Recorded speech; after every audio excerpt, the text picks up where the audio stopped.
77व्या वर्षामध्ये पदार्पण करतात। महाराष्ट्राची भूमी अनेक संत महंतांच्या पुनीत स्पर्शानं पावन झाली।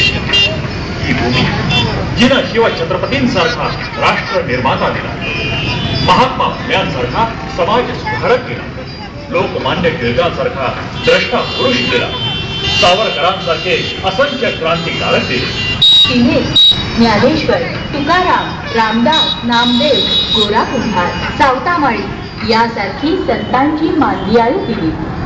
तरी पण या सर्व संतांमध्ये संत नामदेवांचं स्थान आगळंच आहे। पंढरपुरामध्ये जन्माला आलेला हा संत, ज्याचे अभंग शीख पंथांचे संस्थापक संत गुरु नानक देव यांनाही प्रभावित करून गेले, त्या नामदेवांवरचा आणि त्यांच्या भक्तीचा प्रसंग सादर करीत आहोत।